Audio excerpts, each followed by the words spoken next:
Tonight on CTV News at 6, full steam ahead to start planning Alberta's passenger rail project. The province outlines its plans for high-speed rail between Edmonton and Calgary. That'll allow us to have conversations with Mayor Farkas and Mayor Knack about accelerating our partnership on building the routes to the airport. Plus the push to put a stop to door-to-door solar panel sales. Little do they realize, they've locked into, predatory financing. And Edmonton's bug populations are seeing a spike due to weather and timing. The eggs are now hatching, and we're seeing development of the larvae in those temporary habitats. Doesn't look like it'll be a complete washout this weekend. However, there are more showers and possibly thunderstorms in the forecast for both days.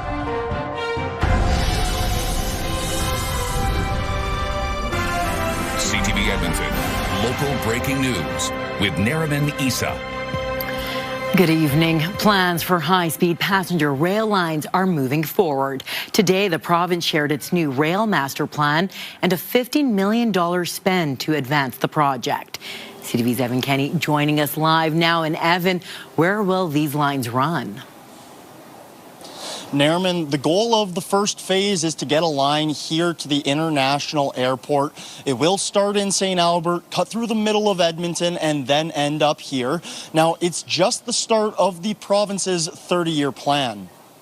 Alberta is ready for rail. One day, Albertans will have another way of getting around the province. The government will spend the $15 million over the next 3 years on planning. That'll allow us to have conversations with Mayor Farkas and Mayor Knack about accelerating our partnership on building the routes to the airport. The plan is to start with lines through Edmonton and Calgary to each city's airport, with trains running every 20 minutes. I think that this line would be so convenient for many people. I think it would be very exciting. In the 1 week we've been here, there has been a little bit of congestion on the roads. We're sitting at around 8 million passengers in 2025, and as we look to the future, obviously we want to grow that. And when we have something like this available to passengers, I think that really opens up a lot of the doors. The next train would depart Edmonton for Calgary, making a stop in Red Deer. Let's make sure we're building out the local infrastructure that we need so that as they're building out potentially a high-speed rail in the future,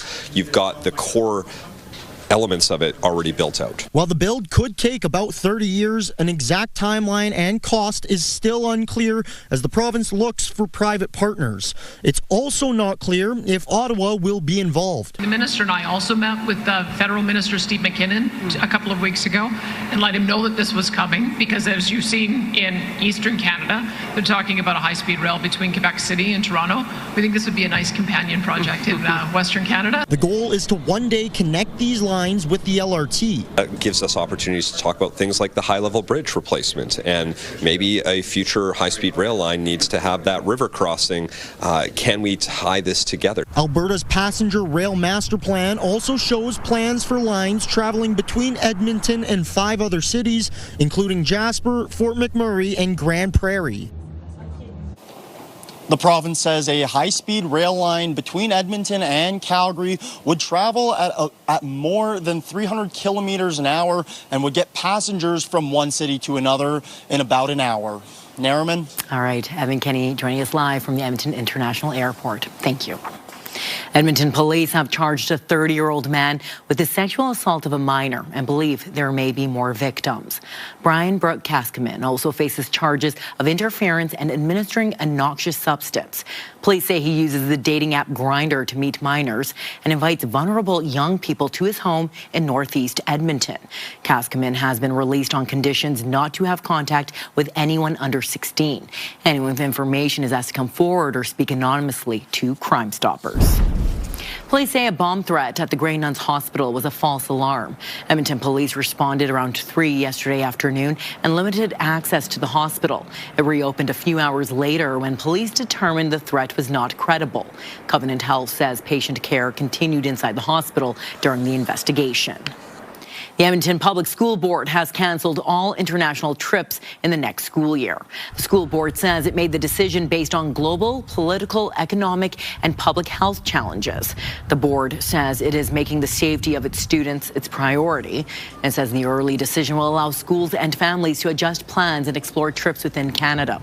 International student exchanges and 4 previously approved trips for the 2026-27 school year have also been cancelled. The division says it will continue to monitor the global landscape and reassess for the 27-28 school year. As solar panels become more popular in Alberta, several municipalities want the province to tighten the rules around company sales tactics. Door-to-door sales for other home energy products were banned nearly a decade ago. As CTV's Nicole Weisberg reports, solar wasn't banned and still isn't included. In the eco-friendly Blatchford neighborhood, solar panels are on nearly every roof. They're a requirement here, but are also becoming more common elsewhere. You can talk to those 45,000 Albertans who have solar. The vast majority of them are really happy with it. Some people's experiences, however, aren't so sunny. We see homeowners all the time who say, well, how come my system's not performing the way that it was originally presented to me? Well, you paid 5 times the going rate. Solar broker Jordan Krulak says a big part of the problem is high-pressure door-to-door sales, something banned for other home energy products, but not solar. They sign the contract on the spot thinking, this is a great thing for the environment, this is a great thing for my energy bills. Little do they realize, they've locked into, predatory financing. Misinformation at the door is also causing issues for municipalities about their solar incentives. As a consequence, administration has had to devote resources to addressing confusion and correcting misinformation on the program, and this environment has arguably led to some residents losing trust in the administration of the Clean Energy Improvement Program. St. Albert City Council agreed to bring the issue to this fall's Alberta Municipalities Conference to ask for stricter regulations. The Service Alberta minister says they are currently reviewing the rules to find ways to hold bad actors to account. Until that's done, he's urging Albertans to be cautious. If they're not in our directory on our website, that's a big red flag, especially if they are pretending to be. Hear their kind of pitch, but get multiple quotes. That's the key. Nicole Weisberg, CTV News, Edmonton. From mosquitoes to caterpillars, bug populations in Edmonton are buzzing. As CTV's Curtis Goodrum explains, the spike is tied to weather and timing. That's a lot of mosquitoes. A lot of rain in recent weeks has given mosquitoes perfect conditions for breeding. The eggs are now hatching, and we're seeing development of the larvae in those temporary habitats. Mike Jenkins with the City of Edmonton says over the next few weeks, Edmonton will see large swaths of mosquitoes. They're going to be flying out, heading out, female suturing, looking for blood meals. Their activity is also keyed to temperature. Mosquito behavior gets more aggressive when it's warm and muggy. Most of their activity is going to be right around in dawn and dusk. Also bugging some Edmontonians are tent caterpillars. During boom seasons, their populations are really high. Shannon Gadwa says her pest control company is seeing more calls to remove them this year, as we're now in a population boom period. So it's important to get a handle on populations while you can, so that you can enjoy your trees and all their beautiful green leaves throughout the summer. Gadwa says the caterpillars do not cause any long-term damage to trees. However, it will eat away at its leaves. They do prefer broadleaf trees, so if you have poplars, aspens, birch, they're going to favor those. The City of Edmonton's mosquito program targets roadside ditches and other habitats where mosquito larvae will be developing. Jenkins says you can help by removing any freestanding water in your yard. Making sure that bird baths, eaves troughs, old broken kids' toys, things like that can all collect water. Curtis Goodrum, CTV News, Edmonton. Alberta Health Services is advising people to avoid the Sturgeon River in St. Albert due to fecal bacteria. AHS released the advisory after untreated sewage was unintentionally released into the river earlier this week. As a precaution, AHS is advising people to avoid contact with the water at the Kingswood Boat Dock, Kingswood Park Day Loop, and Kingswood Park Disc Golf Course. The advisory is in effect until further notice. Parts of Yellowhead Trail will be reduced to one lane over the weekend. Starting tonight at 10, Yellowhead Trail will be down to one lane eastbound near 107th Street. That closure will last until Monday at 6 a.m. Other closures in the area will continue through July. The right turn from northbound 107th Street to eastbound Yellowhead is closed. The left turn from northbound 107th Street to westbound Yellowhead is down to one lane. The closures are part of the Yellowhead Trail freeway conversion plan. Well, the rainy weather couldn't dampen the fiesta spirit at the Escuela Mill Creek School today.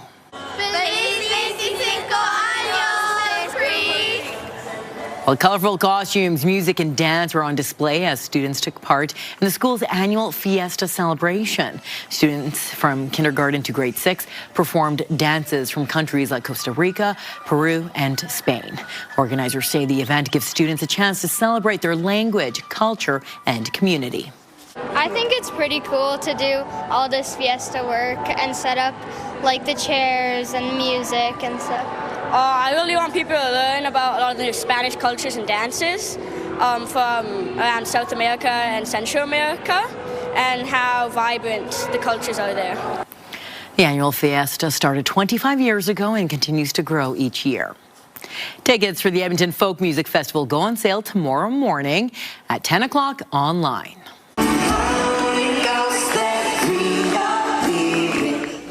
Nearly 10 years after first headlining Folk Fest, Of Monsters and Men will return to the Gallagher Park stage this year. This year's lineup also features musicians like Cat Power and Arrested Development. As far as tickets, there are several price options depending on your age or when you want to go. An adult weekend pass this year is $244. Children under 11 are free, and so are seniors over 80. All of the city's spray parks are now open for the season, just in time for a little bit of sun in the forecast. The city has been opening spray parks in phases over the past 2 weeks. All 78 are now open. If you prefer to swim, Fred Broadstock Pool opens tomorrow. It joins Waquentawin, Mill Creek, and Queen Elizabeth pools. Meanwhile, the Borden Natural Swimming Pool will be the last city pool to open. That will happen June 20th. All right, first check on weather. Someone did want to check out those spray parks. Little window of sun this weekend. Yeah, I like that you're trying to manifest sunshine with your outfit today. Let's bring on the sun. I don't know that we're going to get more than 7 or 8 hours of mainly sunny skies tomorrow. Tomorrow morning, midday, it actually looks like a fairly pleasant start to the weekend, but then we get back into that chance of showers. Here's what it looked like today. Watch the first frame here. That's lunchtime. Storms raced through the Edmonton area. At times, you had some severe thunderstorms. Most of the city got missed by the severe weather, but just off to the southeast and east of the Edmonton area, you had some sizable hail just north of Edmonton. There were some storms that produced some decent-sized hail. About 5 to 10 millimeters worth of rain for most areas. There are probably a couple spots like Beaumont and just off to the south of Sherwood Park that picked up a little bit more than that. But inside the Henday, most areas got about 5 to 10. You can see that's all way off to the east of us now.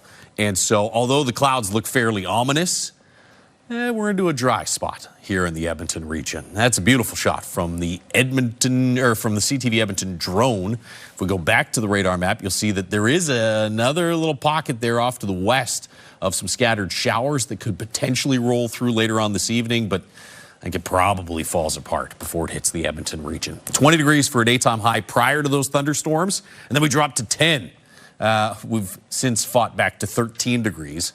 We'll stay about 12 or 13 degrees with mostly cloudy skies through the early to mid-evening hours and then clearing overnight tonight. There's your sunshine tomorrow morning. Back to mostly cloudy at 18 tomorrow afternoon and then tomorrow night and early Sunday. A little more precipitation in the forecast. Thank you, Josh. Well, still ahead, privacy concerns. And if the number is visible, that means it can be collected by any person that has access to the card. The Premier is defending the decision to add more information to Alberta ID cards, while the Privacy Commissioner wants more security. Also, we don't have a robust regulatory system to have these data centers. Calls for federal scrutiny on Kevin O'Leary's proposed AI data center in our province.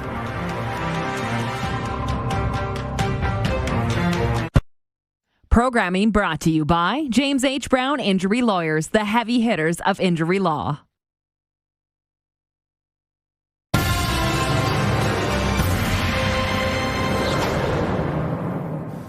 The Premier says she believes new identification cards that include healthcare numbers will be secure from fraud. Danielle Smith says Alberta licenses have 57 security features to protect against fraud. She points out it hasn't been an issue in BC, where they've already combined the cards. Smith also believes the change will actually increase the level of security because healthcare numbers will now have a photo and address attached to them. Alberta's Privacy Commissioner is still encouraging the province to introduce extra safeguards. What that tells me is that they're taking steps so that the card can't be replicated. So that's important. But the number is visible. And if the number is visible, that means it can be collected by any person that has access to the card. The province is currently doing a privacy impact assessment. The new identification cards will begin rolling out on July 2nd. Sturgeon Lake Cree Nation wants the federal government to review Kevin O'Leary's AI data centre planned for northern Alberta. The nation says the provincial government is, quote, bending over backwards to support the Wonder Valley project. It would be built near Sturgeon Lake Cree Nation. It says the province is not doing enough consultation with its members and leadership. It's one of our biggest challenges right now, like not only First Nations, but the average Albertan, the average Canadian. We don't have a robust regulatory system to have these data centers. The province says no special treatment is given to any project, and data centers need to follow the same environmental rules and regulations as any other. Sturgeon Lake Cree Nation says a hearing between it and O'Leary's group is set for next Monday. Norquest College students used artificial intelligence to help the Royal Alberta Museum solve a mystery. So this is a brown-headed cowbird, and this is a yellow-breasted chat.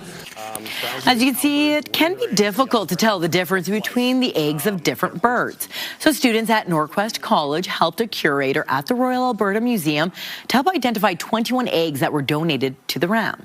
The students spent hours taking photos of the eggs and building an app that uses AI to identify which bird species the eggs belong to. There's definitely interest within museums for these kind of time-saving tools, and really that is what they are tools. And then we'll constantly need to be checking the results of these tools, but while we do that, we're also improving the model, right? If we're saying, no, it's this, or no, it's that. The app is still a prototype. Once it's complete, it could help the museum identify an egg in minutes rather than researching for hours.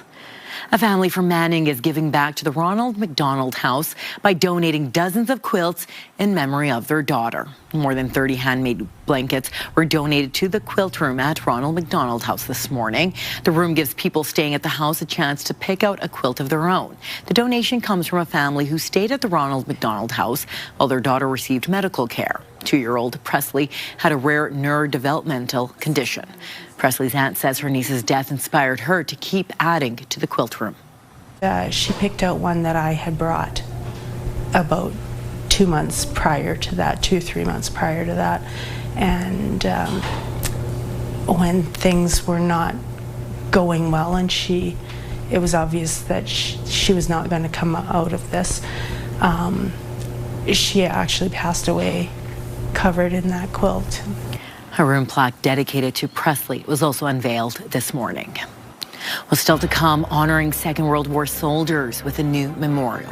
We fought to the death. It was a rude awakening, for a young guy. Remembering D-Day 8 decades later on the eve of the anniversary. Cloudy skies out there right now, as you can see with the CTV drone. I don't think we're going to see much in the way of rainfall through the rest of this evening, but tomorrow evening, after a sunny start to the day, there may be some more showers. Forecast is next.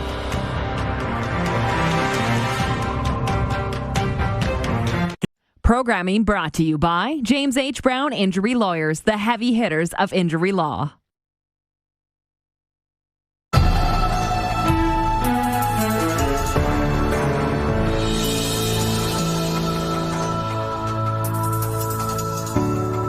Parks Canada has been collaring grizzly bears in Banff National Park this spring. However, famed bear, the Boss, managed to slip off his within a week.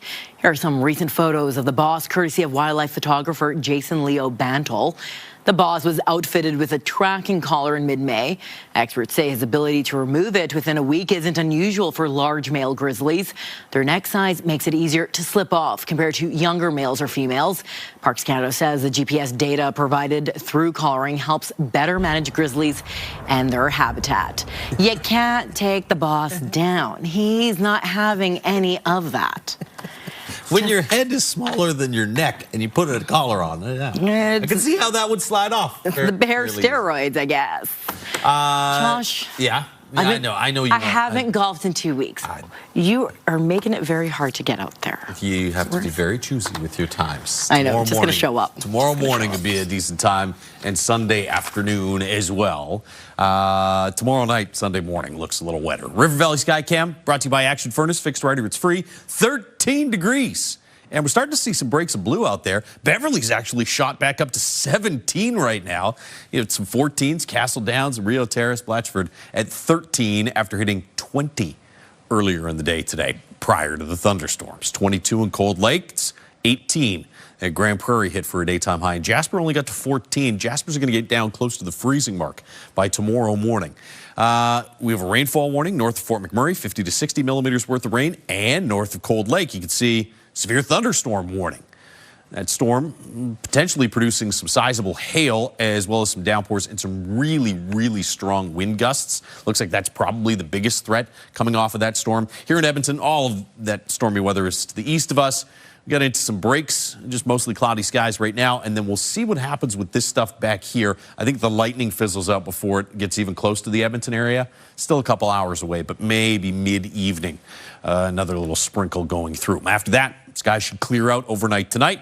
Get some sunshine through the first half of the day tomorrow. There's your heavier rain north of Fort McMurray and then stretching back into the Peace Country. Here's your next chance of some showers or thunderstorms right around supper time or into the evening hours tomorrow. So if you've been watching the last couple of days, we said today was going to be the anomaly. Instead of late afternoon, early evening shower thunderstorm risk, it was going to be an early afternoon risk. That panned out. We're back to the usual evening risk, though, it looks like, for tomorrow. And then Sunday, as all of this kind of spins back around this area of low pressure, you are going to see some heavier, steadier rain back to the west and to the southwest. I think we get at least some showers here in the Edmonton area. It probably doesn't amount to all that much, but we will likely see a bit of rain. This is where the heaviest will be, just east of Peace River and then up towards Fort McMurray and to the north. And then on Sunday, back in through western sections. 9 degrees in Jasper right now. It's 16 in Fort McMurray and 18 in Lloydminster, where it's still pretty gusty. Out ahead of those thunderstorms in east central Alberta, we have gusts 50 to 60 kilometers per hour. Mostly cloudy this evening, clearing overnight tonight. 7 degrees tomorrow morning. Sunshine to start the day, increasing cloud as the day goes on. And then about a 40% chance of a late afternoon or evening shower. Maybe a stray thunderstorm. I think probably more like showers than thunderstorms, though, tomorrow. More like rain or showers for Sunday morning, then some sunny breaks in the afternoon. Temperatures will be in the mid to high teens for daytime highs, back closer to 20 and a little bit drier Monday, Tuesday, Wednesday of next week. Thank you, Josh. A new memorial is being built in Normandy, France, to honor the Canadian soldiers who died during D-Day. With fewer Second World War veterans around to talk about what happened, the Juno Beach Centre expansion is an important educational space. CTV's Amanda Anderson spoke with a local veteran who fought there. We fought to the death. Marty Jones was just 19 years old when he was faced with the reality of war. It was a rude awakening, yeah, for a young guy. He was an anti-aircraft gunner aboard the HMCS Prince Henry as it brought landing craft filled with Canadian troops to Juno Beach on D-Day. Saving your brothers, but you're also dumping them to their death. And that kind of stuff hurt. Never had a chance to say goodbye. You just waved to them because you're too busy saving your own neck. It's been 82 years since that day. It helped change the course of the Second World War. Memories that are still vivid for the now 101-year-old veteran. We never recover from the things that are in the back of our heads that we had to face. 381 Canadians died on the beaches of Normandy June 6th. The head of the Juno Beach Centre in Normandy, France, says many people don't realize Canadians were involved. The Canadians were known to go further and closest to their objectives for D-Day that they were meant to meet, and that was something we can be proud of. The names of those killed on this shoreline will be honoured on a new memorial being built at the Juno Beach Centre. It's going to change probably the emotion that you have when you're there. There's so much there already. If you've been there, you kind of come away going, you can't replicate or describe what you feel. But I think the monument will add to that. Enbridge, an Alberta-based company, donated $150,000 for the memorial. We have offshore wind in Normandy, so we saw this as a meaningful way to honor the Canadians who gave their lives on D-Day in 1944 and to help preserve that legacy for future generations. It's part of a major expansion at the centre, which still needs to raise more than $6 million. A fundraising campaign Lavoisier hopes will increase programs offered here in Canada. A lot of our focus is to ensure that we get into the communities and the schools. So, we don't want to be known for 1 or 2 days a year, June 6th and November 11th. I want the beach to be a haven of love. I want it for the kids to run with mom and dad and their dog in the surf. That's what I want. Yeah, if I can't get that, it wasn't worth it. The memorial should be done in 2028, a year before the 85th anniversary of D-Day. Amanda Anderson, CTV News, Edmonton. Coming up on CTV News at 6, a new benefit hitting millions of bank accounts today. I think that the top-up is a really positive sign that the government is thinking seriously about how grocery affordability is impacting Canadians. A look at who qualifies to get the payment. Also, we're about to do the deepest dive we've ever done. Shining a light on what lurks in the deepest points of the Great Lakes through a special expedition.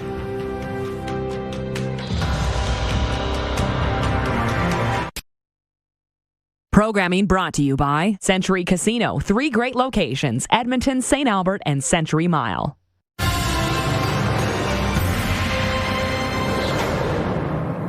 Some financial relief arrived today for millions of Canadians in the form of a one-time GST top-up payment.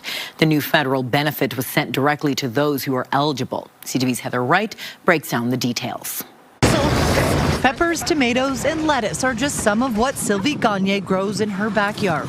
Fresh produce that takes some pressure off her grocery bill. It's nice to have fresh stuff and just go in the backyard and get it. According to a report from TD Bank, grocery prices are roughly 30% higher today than they were in 2019. To address the soaring costs, the federal government unveiled the Canada Groceries and Essentials benefit back in January. It's essentially a revamped version of the GST HST credit, with the addition of a one-time top-up payment that began going out today. It's a significant amount of money, checks up to $533 today for a family of 4. The program also includes quarterly payments, which Ottawa is boosting by 25% over the next 5 years, aimed at helping lower-income families keep up with rising costs. Who qualifies and how much they might receive all depends on individual or household income. But a single individual could receive a maximum of $679. A married couple could receive up to $890, while a family could receive up to $234 more per eligible child. I think that the top-up is a really positive sign that the government is thinking seriously about how grocery affordability is impacting Canadians. But there's a lot more that we can be doing. Michael Widener is a planning professor at the University of Toronto. Among the things he wants to see changed is where Canada gets the bulk of its food from, especially given our reliance on the United States. We need to think more strategically about where that food is going to come from in the future and what we can grow here in Canada. And if you qualify for this benefit, there's nothing you need to do. If you're registered for direct deposit, the funds will be put into your account. If not, a check will be mailed to your home. Heather Wright, CTV News, Toronto. Canada added 88,000 new jobs last month, beating expectations. The overall unemployment rate also fell. CTV's Jeremy Schron now with a closer look at the numbers. Fresh baked goods rising in demand. In this Ottawa bakery just months after laying someone off, Jordan Pett is hiring again. looking to, grow our menu and keep it steadily growing, and hopefully grow our team more as well. According to Statistics Canada, the country's economy added 88,000 jobs in May, driving unemployment down 0.3% to 6.6%, outperforming forecasters' predictions. The numbers today were strong enough to reverse most of the losses that brewed in the data to start the year. Full-time employment drove the gains, while part-time jobs took a drop. Unemployment among youth is down 0.9%, but still above 13%. Because we deal with thousands of businesses, to place youth into businesses, we saw optimism, and thankfully the numbers have proven that out today. Specifically, students are off to a better summer job season than last year, which was the worst in nearly a decade. Part of that fall in the unemployment rate is a fall in youth participation. And it's not exactly clear why fewer youth are participating in the labor force. The data comes on the heels of a GDP report from the same department last week that showed Canada has entered a technical recession, which the Conservative Party remained focused on today. It's very clear in the numbers that we're in recession. What we're seeing in the job numbers is that we're significantly worse off than the pre-pandemic averages. While the government says Canada's economy is moving in the right direction. The numbers that you saw this morning on employment shows that the Canadian economy is resilient. While economists are calling today's report a positive signal, they say it is too early to tell whether Canada's economy will continue on this positive path.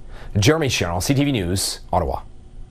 The United Nations nuclear watchdog says there may have been some progress when it comes to handling Iran's nuclear ambitions. It's been a sticking point in negotiations between the U.S. and Tehran to come to a deal to end the war in Iran. Sort of a framework, organizational, I would say, structure to give themselves time to look into the different problems. The Trump administration has said a key goal in the Iran war is ensuring the country doesn't get a nuclear weapon. Tehran has denied trying to create one. Iran has also tied any deal to a halt in fighting in Lebanon. While Israel and Lebanon have signed ceasefires, Iranian-backed Hezbollah militants have continued to fire on northern Israel, and Israel has kept up deadly strikes. Speaking on CNN, Lebanon's president urged Tehran to let his country guide what happens next. Our people being killed, our houses being destroyed. They are using Lebanon as a bargaining chip in their negotiation with the United States. It's unacceptable. Canada's Foreign Affairs Minister signed a statement along with Australia and several European countries today, calling for adherence to the ceasefire while ensuring the protection of civilians. The International Space Station is back to its planned operations after astronauts were briefly placed in evacuation mode over air leaks. Jack, thanks for the status. We will take the rest of the Dragon quiescent activities from the ground. 5 astronauts moved into the SpaceX capsule docked at the station while cosmonauts worked to repair a leak on the Russian side. That part of the space station suffered from cracks and leaks over the years. Russia's space agency says it detected 2 leaks. The first was quickly sealed, and preparations are underway to seal the second. The Russian agency says there is no threat to the spacecraft's systems. A groundbreaking Canadian expedition is capturing rarely seen species in the deepest points of the Great Lakes. 2 Canadian filmmakers invited CTV News on board for the journey they hope will shed light on what's hidden below the surface. CTV's Adrian Gabriel reports. Off the picturesque shore of Michigan's Upper Peninsula sits the largest of the Great Lakes. Lake Superior's surface spans more than 82,000 square kilometers. CTV News has been invited to plunge to historic depths with 2 Canadian cinematographers documenting the world beneath this expansive blue canvas. That has been visited only once before in 1985, 1986. As the shoreline disappears, the journey on the horizon comes into focus. We're currently heading 50 kilometers offshore towards the deepest point in the entire Great Lakes system. Our destination is an underwater mountain called Big Reef. Traveling with us is this state-of-the-art underwater drone. This is the only camera of its kind capturing marine life in the Great Lakes. So it can move in any direction, just like a fish. So when we see a fish, we can kind of get in close to it and become part of the school. We got something interesting down here. It's our first glimpse of a native Siskoet lake trout. Superior is the only Great Lake where they're still found. And the Siskoet have evolved and held on for thousands of years. As the camera is pulled out of the frigid water, we move on to our next destination. We've arrived at the deepest point of Lake Superior for what will be the furthest an underwater drone has ever traveled into the Great Lakes. We're about to do the deepest dive we've ever done. We're well past 300 now, 308 meters. The drone reaches 364 meters, uncovering the rarely seen deep water sculpin. The deep dive also showcases boulders below that share a resemblance to the famous pictured rocks that soar high above the water nearby. There's nothing more magical than getting to see what's under the waves out here.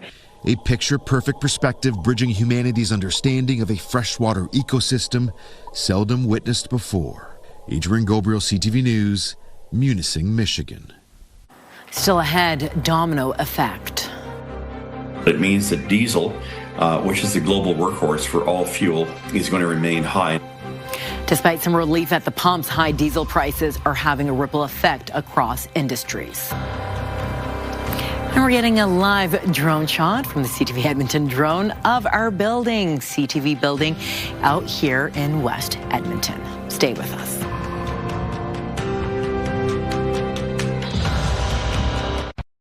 Next week on Your Morning, what is deja vu? Why does it happen? And can it teach us anything? Plus, the politics of FIFA World Cup coming to North America in tumultuous times, and how to tell a wildflower from a weed. Your Morning Edmonton, weekdays. Taking a look at today's markets, the Canadian dollar is down again, trading under 72 cents to the U.S. dollar. Now, oil was down by $2.50 to just under $91 U.S. a barrel. Gold saw a $139 drop. On the stock market, the TSX lost 803 points. The Dow Jones lost 695 points on the day. While gas prices are falling in some parts of the country, relief is limited. Diesel fuel prices continue to climb, which impacts more than just the price at the pump. CTV's Paul Hollingsworth explains. Kevin Nickerson says he's paying too much for fuel, and not just when he fills up his truck. Hot water even, so all summer we're burning. So the price of home oil and everything. According to fuel analyst Dan McTagg, the war with Iran continues to put a pinch on diesel markets, causing supply and demand pressures. It means that diesel, which is the global workhorse for all fuel, is going to remain high. This tourism executive says the season is off to a good start, but he's bracing for the possible long-term effects of rising jet fuel costs being passed on to travelers. That would, in time, potentially discourage people from wanting to continue to travel here. As food gets shipped across Canada, diesel prices are being absorbed by trucking companies and grocery stores, resulting in some food becoming more expensive. Diesel is impacting the P&P at the grocery store, protein and produce. Shopper Noriko Ewing says she has no choice but to pay more for the groceries her family needs. So we need it, so we buy it, even expensive. According to Sylvain Charlebois, the cost of food being impacted by diesel prices varies across the country. Some remote areas like the prairies or here in the Maritimes are being hit with bigger price increases compared to other places. Paul Hollingsworth, CTV News, Halifax.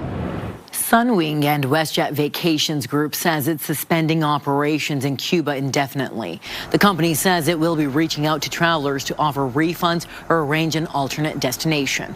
Starting tomorrow, transactions for Visa and MasterCard in Cuba will be suspended.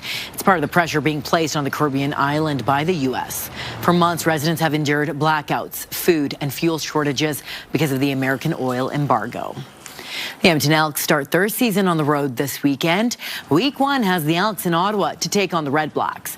Edmonton is coming off a 7-11 record last year. They have a bye week for next week before playing their home opener June 20th against the Montreal Alouettes. Tomorrow's kickoff is 5 p.m. Mountain. We are 1 week till the FIFA World Cup kicks off. It's like getting ready for the first day of school. We've worked many years on this. I want you all to say hello to our one-of-a-kind soccer sea bus. Now, finishing touches are taking place in Toronto and Vancouver as Canada's one of 3 hosts. Most of the major upgrades are complete. In Toronto, the entire stadium has been transformed, increasing the capacity to nearly 45,000. Vancouver is putting in place new spectator routes and expanded transit service.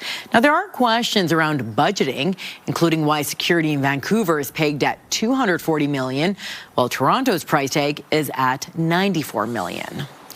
And a resident at the Brazilian aquarium is offering some help to anyone filling out a World Cup bracket, though it might find it a little bit biased. And this leopard shark at the Rio Aquarium is picking Brazil to win its tournament opener versus Morocco on June 13th. Workers at the museum hope this homer prediction will also help showcase the need for conservation of leopard sharks. Well, coming up, basketball fever. I've been there for 56 years, and I plan to continue as long as my poor little legs will allow me to go. Some Knicks fans have been waiting decades to watch their team take home the big trophy.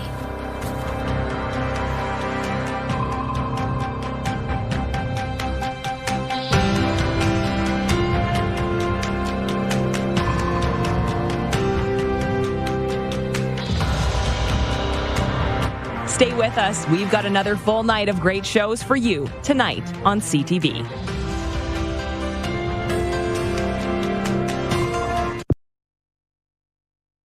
Programming brought to you by Alberta iGaming Corporation. For integrity, for fun, for Alberta.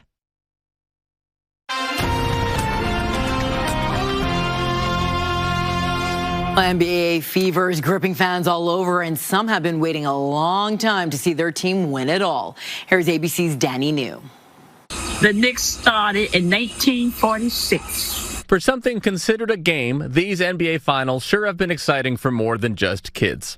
I was there in 1999. We didn't win. But this year, I'm going to be there in 2026, and we will win. 78-year-old Lavert Henderson Hobbs is one of many Knicks superfans who have been waiting a long time to see the team's first title since 1973.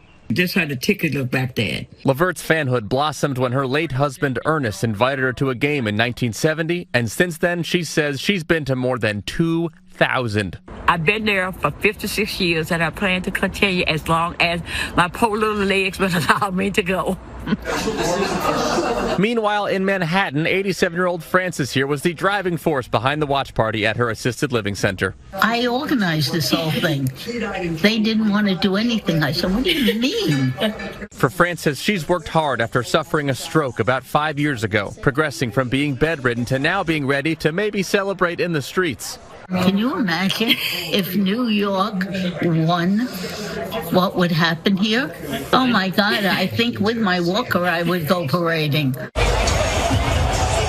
Of course, plenty of Spurs super fans would be giddy to see another championship come to San Antonio as well, like the now viral quote-unquote Spurs nuns, seen at games praying with players and even appearing to bless one of them. In New York, for ABC News, I'm Danny New. Okay, very quickly, 2 things. The biggest Knicks fan in Edmonton. Spurs are going to need more than the nuns. Right there, biggest Knicks fan. So we're all rooting for them for you. Thank you. Secondly, very quickly, breaking news. The city of Edmonton says that all that construction work that's going to be happening on the Yellowhead Trail this weekend is not going to be happening this week. Not going to be happening due to rain, pushing it back June 12th. Okay, and there is more rain in the forecast. Not so much for this evening. The next couple of hours look dry. Mid-evening, 9, 10 o'clock, there might be a little sprinkle that goes through. Tomorrow, nice for most of the day. Partly cloudy, we'll get up to about 18. And then tomorrow evening into Sunday morning, a chance of some showers or even some periods of steadier rain there early Sunday. Drier next week. I do notice, though, that Edmonton is much more lush. It's green. It's looking pretty. So that's looking spectacular. We just need some orange and blue skies. That's all the time we have for tonight. Thank you so much for watching. Good night. Go Knicks.